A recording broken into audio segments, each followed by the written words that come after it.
우리 하나님 말씀은 누가복음 6장입니다. 누가복음 6장 27절부터 36절까지 말씀 드라마 바이블로 경청하겠습니다.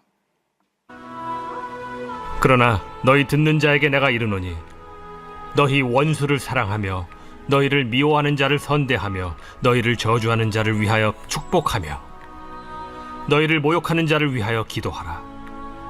너의 이 뺨을 치는 자에게 저 뺨도 돌려대며 내 겉옷을 빼앗는 자에게 속옷도 거절하지 말라.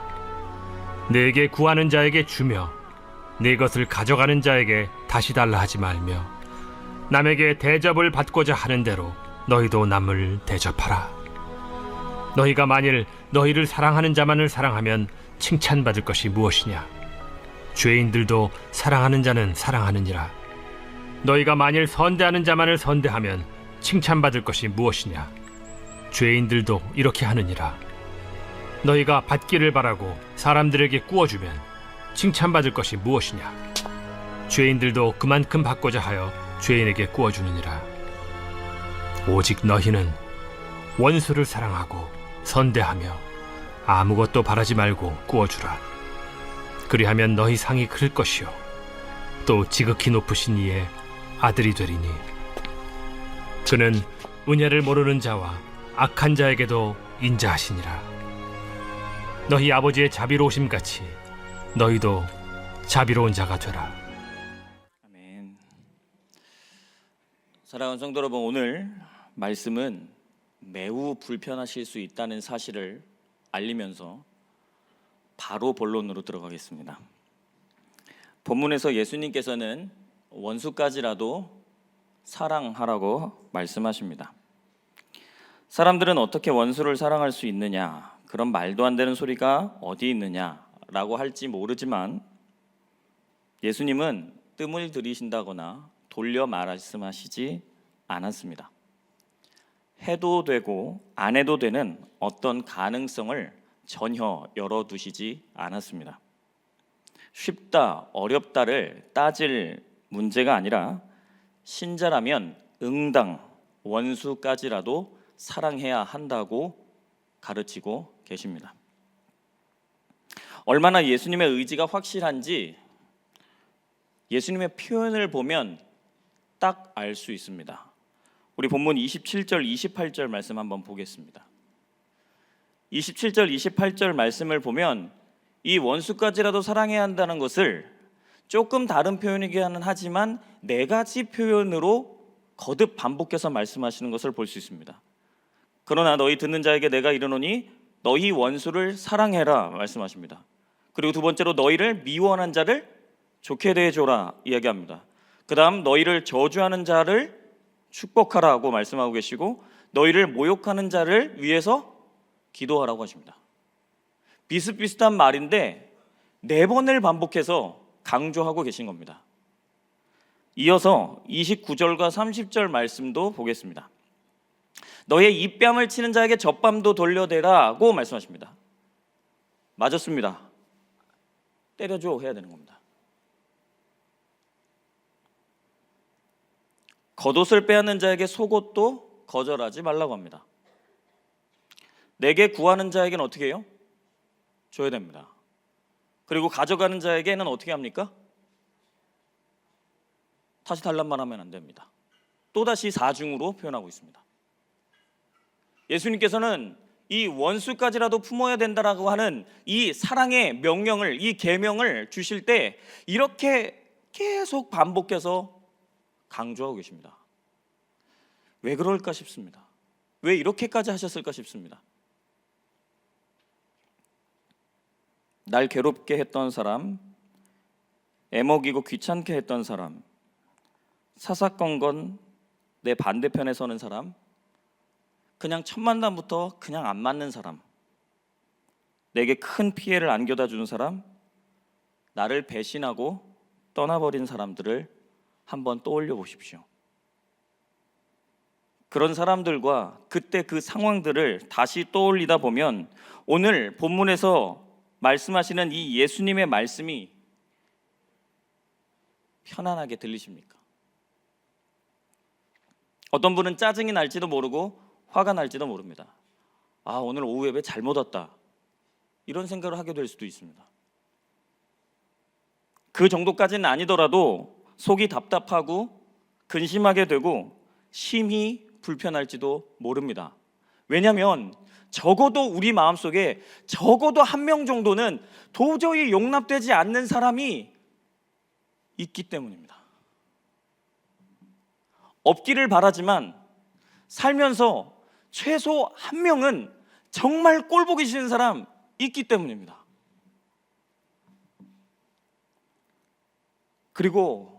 그래서 어떤 분은 이런 말씀이 우리에게 들려질 때, 주어질 때 이렇게 생각하시는 분들도 있습니다. 이거 어차피 순종 못해. 설마 예수님이 우리 다 아시고 우리 형편 사정 뻔히 다 아시는데 이걸 진짜 순종하라고 하신 말씀이시겠어? 뭔가 다른 의도로 말씀하셨겠지라고 어설피 우리는 타협하는 경우도 너무 많습니다. 그런데 잘 들으셔야 됩니다. 아닙니다. 원수도 사랑해야 합니다. 그 말씀 진짜로 우리 보고 행하라고 예수님이 명령하신 겁니다.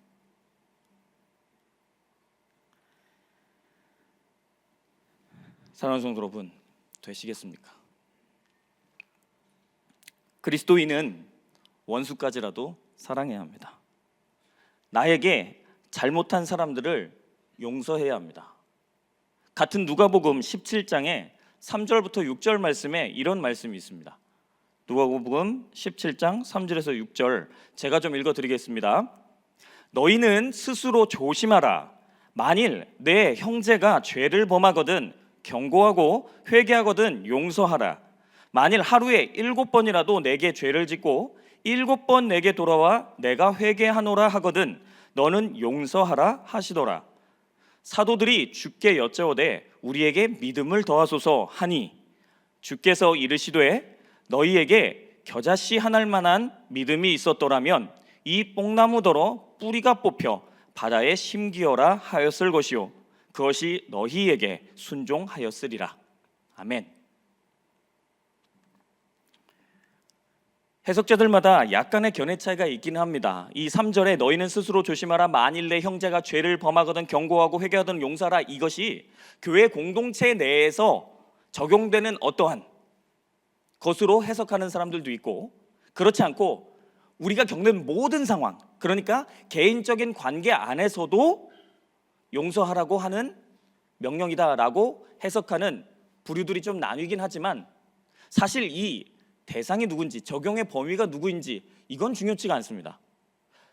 진짜로 중요한 것은 무엇이냐면 용서하라는 명령입니다. 교회에서 말썽 부리는 사람이 있을 수 있지 않습니까? 정말 교회의 덕을 해치고 심대한 죄를 저지른 사람이 있을 수 있잖아요. 단순히 그 사람들 회개하고 돌이키면 적절한 권징을 하고 그래서 우리 안에 품어주라 이 정도가 아니라 개인적인 그 관계 안에서 나한테 정말 많이 상처 줬어도 그 사람이 잘못했다고 하면 용서해야 된다는 겁니다.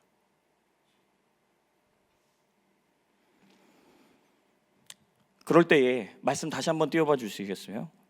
5절에 제자들이 이렇게 반응을 합니다. 만약 이 상황이 연속되는 상황이라고 한다면 사도들이 주께 여짜오되 뭐라고 얘기하죠? 우리에게 믿음을 더하소서 이렇게 예수님께 요청을 합니다. 이게 무슨 말일까요? 한번 상상해 보십시오. 회개하면 용서해 줘야 합니다 라고 예수님 말씀하셨어요. 그런데 거기다 대고 제자들이 믿음을 더해 주세요 이렇게 했습니다. 이게 믿음을 더해달라는 말이 어떤 뜻일까요?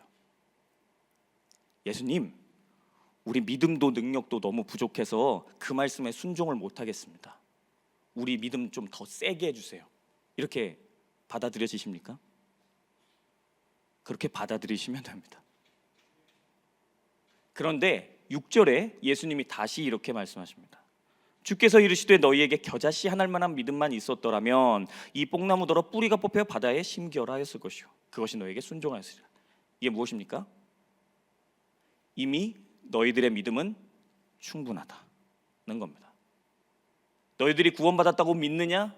너희들이 나를 믿느냐? 그 믿으면 충분하다. 그 믿음을 이미 갖고 있다고 확신하고 있다면 순종할 믿음도 너희 안에 이미 있다. 그러니까 못한다고 말할 것이 아니라 행하라. 행하면 행하게 될 것이다. 예수님께서는 이렇게 단호하게 말씀하셨던 겁니다. 사랑하는 성도 여러분, 이렇듯 예수님께서는 의외로 원수를 사랑하는 것, 죄인을 용서하는 것에 대해서 매우 단호한 입장을 취하고 계십니다.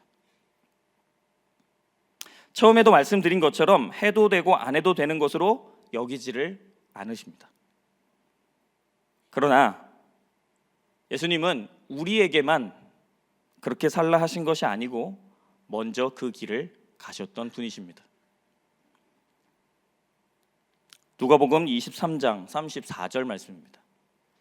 이제 슬슬 피곤하실 때가 되었으니 한 목소리를 읽어보겠습니다. 함께 읽겠습니다.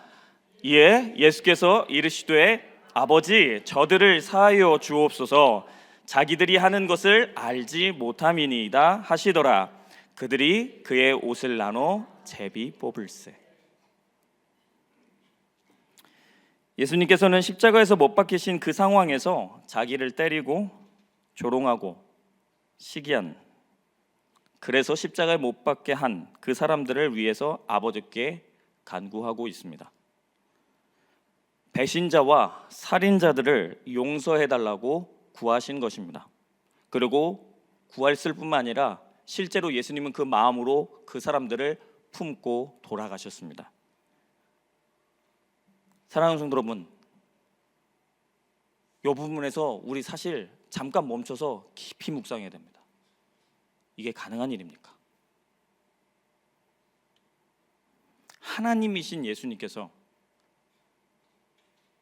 마음의 그 깊은 곳까지 다 알고 계시는 그 예수님께서 눈앞에서 자신을 향해 공격하고 자신을 저버린 그 사람들을 위해서 기도하셨던 겁니다. 이게 과연 가능하겠습니까? 예수님께서 이렇게 기도하고 계셨을 때 그 아래서 무슨 일이 벌어졌습니까? 그렇게 기도하는 와중에도 사람들은, 병사들은, 군사들은 어떻게 하고 있습니까? 그들이 그 옷을 나눠 제비 뽑을세. 끝까지 예수님을 놀리고 있습니다. 그 상황을 뻔히 보고 계시면서 예수님께서는 구하셨던 겁니다.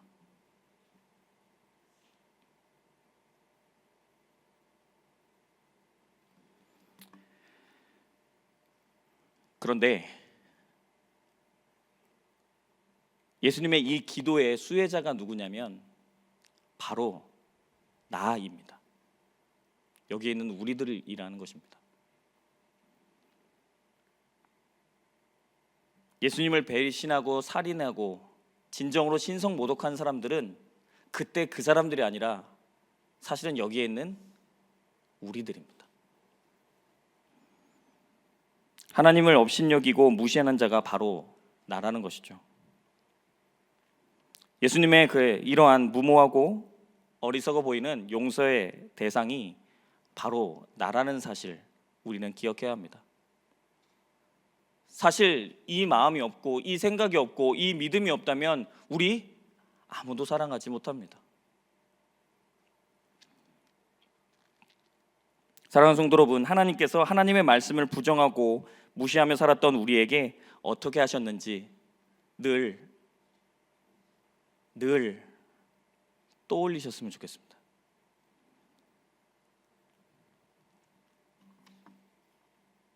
여기서 한 가지만, 한 걸음만 더 가보겠습니다. 주변에 진짜 꼴배기 싫은 사람들 있으시죠? 꼴배기 싫은 그런 범주가 아니라 악한 사람들 있습니까? 없습니까? 있지 않습니까? 그러면 어떻게 됩니까? 우리 심하게 딱 곤두서죠. 저런 인간은 이 세상에서 숨쉬고 살 필요도 있어요, 없어요? 없죠. 우리 때때로 감정이 확 올라와서 저 인간 진짜 치워버리고 싶다 이런 생각 하실 때 있으셨습니까? 없으셨습니까? 있었지 않습니까? 때때로는 집안에서도 있지 않습니까? 저만 그렇습니까 또?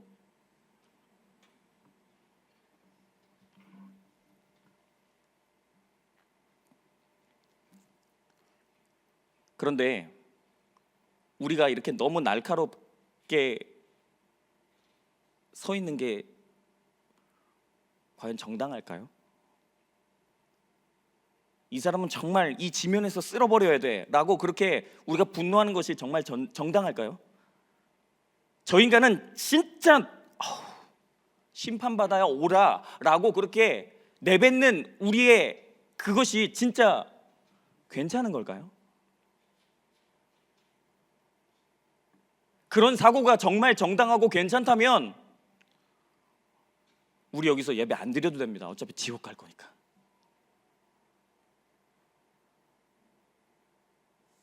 만약 하나님께서 우리처럼 그렇게 사고하시는 분이시라면, 그런 마음을 가지시는 분이시라면 우리 절대로 용서받을 수 없습니다. 결코 용서받을 수 없습니다. 우리 하나님의 그 전능하심, 그 완전하신 의로움으로 하나님께서 의분을 우리에게 쏟아내어 버리신다면, 그 진노를 우리에게 쏟아내어 버리신다면 우리는 결코 살 수가 없습니다. 그런데 나는 용서받고 싶어요. 나는 용납받고 싶어요. 나는 좋은 사람이고 싶고, 나는 의인이고 싶고, 나는 천국 가고 싶어요. 그렇지 않으십니까? 그런데 내가 미워하는 그 사람은 천국 안 갔으면 좋겠어요. 절대로 하나님이 구원 안 하셨으면 좋겠어요. 그럴 때 없으셨습니까? 나한테 사기친 사람, 정말 미워서 죽겠는 사람, 제발 하나님께서 저 사람 구원 안 해주셨으면 좋겠다, 그런 생각 저는 해봤는데요.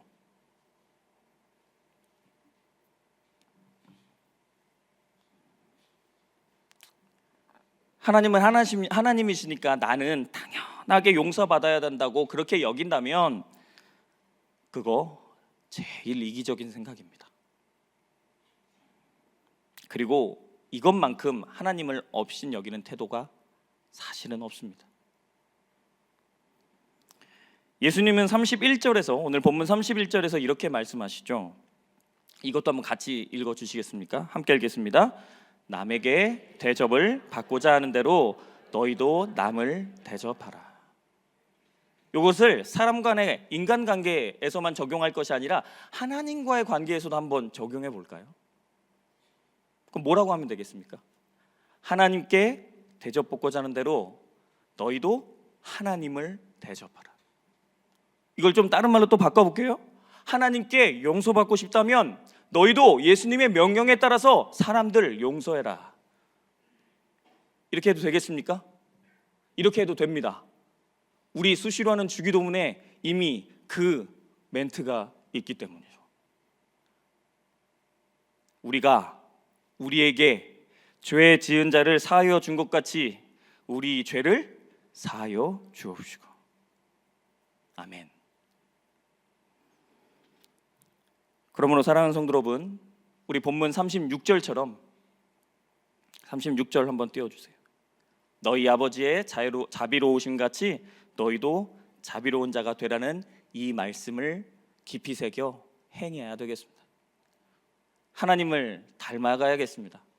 하나님의 넓으심을 닮아야만 하겠습니다.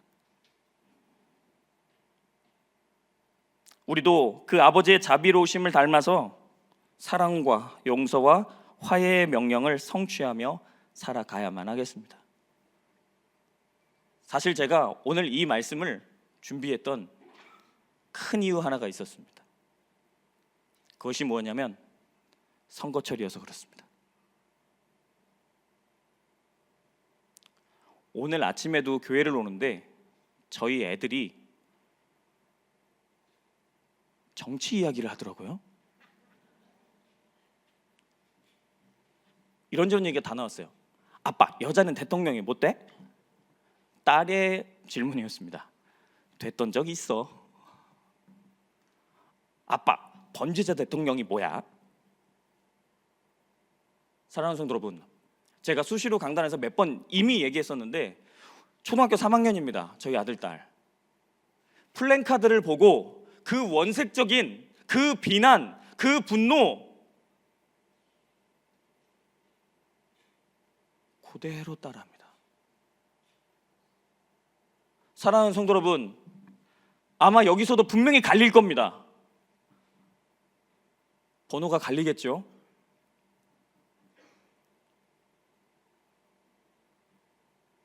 그런데 우리가 저 세상의 사람처럼 우리끼리 싸워야 되겠습니까?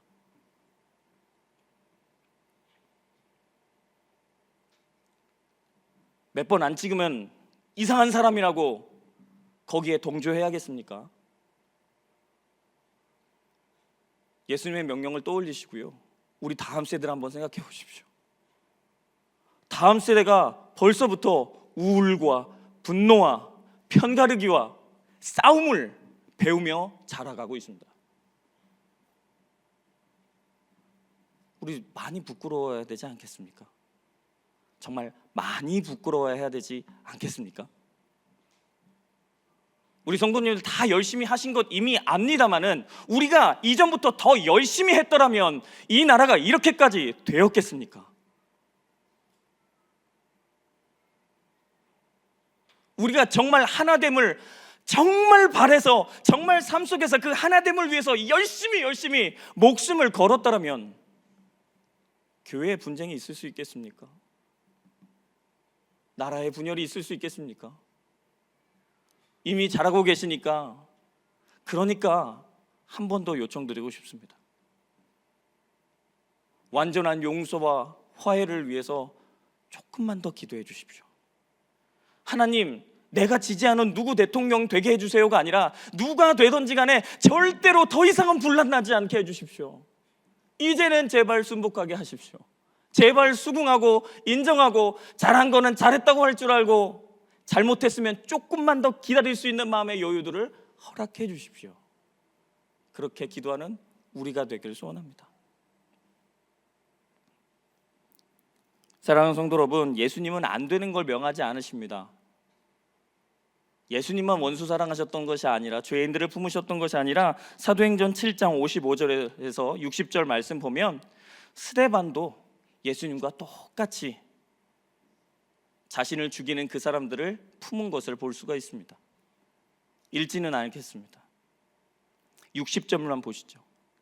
무릎을 꿇고 크게 불러 이르되 주여 이 죄를 그들에게 돌리지 마옵소서. 이 말을 하고 목숨이 끊어졌습니다. 스데반. 우리와 성정이 똑같은 스데반도 성령으로 충만하니까 어떻게 되었습니까?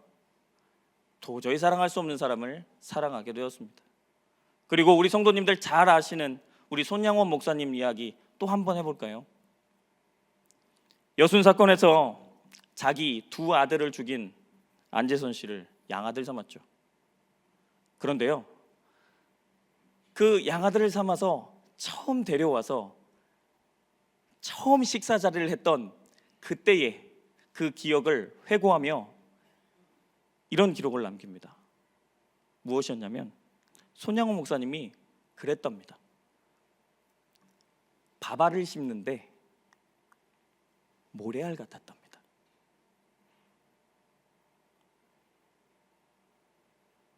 밥알이 모래 같았답니다. 무슨 말인가요?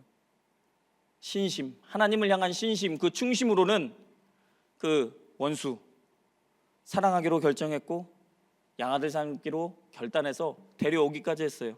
그런데 자기의 본성, 감정은 어떻게 돼요? 용납이 안 되는 거예요. 그래서 뭐예요?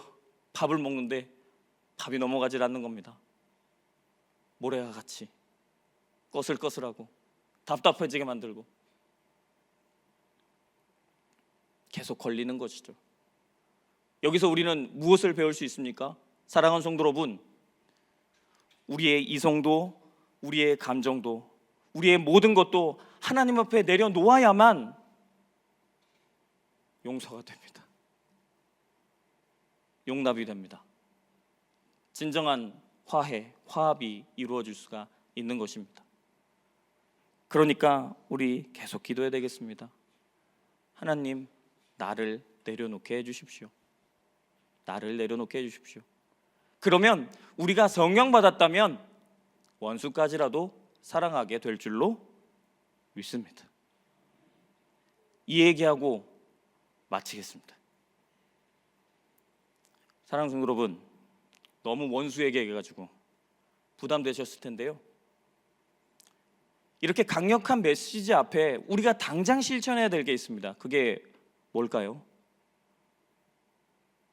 당연히 사랑해야 될 사람을 사랑하는 겁니다. 우리 일단 그것부터 실천해야 되겠습니다. 원수까지 사랑하는 거 사실 굉장히 갈 길 멀 수 있습니다. 그렇죠? 하면 좋고요. 그런데 그렇게 거창하기 이전에 우리가 먼저 해야 될 것은 당연히 사랑해야 할 사람부터 사랑하기입니다. 나의 부모님을, 나의 배우자를, 나의 자녀를, 나의 교회를, 나의 셀을, 나의 직장 동료를, 나의 이웃을 사랑해야겠습니다. 그리고 특별히 나를 사랑해야겠습니다. 진짜 여기 계신 성도님들 절대 안 그러길 바라지만 혹시 내가 그렇게 미운 분들 혹시 계십니까? 뭘 해도 다 실패할 것 같고 난 정말 쓸모없는 인간인 것 같고 뭔가를 잘해도 찝찝하고 불안하고 앞으로 어떻게 되려나 싶기도 하고 불안한 분들 계십니까? 하나님께서 우리를 사랑하셨습니다. 하나님께서 우리를 하나님의 형상으로 부르시고 존귀히 여기셨습니다. 그러니까 우리 가장 먼저는 나부터 사랑해야 되겠습니다. 그 출발이 되지 않으면 이웃도 원수도 절대 다다를 수 없을 겁니다. 그래서 우리 함께 기도하고 마치려고 합니다. 우리 같이 한 마음으로 통성으로 기도해 주셨으면 좋겠습니다. 하나님, 그리스도인답게 사랑의 사람으로 살아가게 하여 주시옵소서. 정말 가깝고 좁게는 나를 사랑하게 하시고 내가 마땅히 사랑해야 될 내 가족과 교회를 사랑하게 하시고 이웃과 지역사회와 나라를 품게 하시며 더 멀게는 원수까지라도 사랑할 수 있는 내가 되게 하셔서 나를 통하여서 하나님의 형상과 하나님의 성품과 하나님의 능력이 드러날 수 있게 하여 주시옵소서. 그렇게 나의 믿음을 위해서 기도하고 두 번째로 이 나라의 상황과 이 나라 안에 더 이상은 분열과 갈등이 없을 수 있도록 주님 도와달라고 이렇게 두 가지 기도하고 마치도록 하겠습니다. 함께 기도하겠습니다. 사랑하는 하나님, 지금 이 시간 조금은 무겁습니다.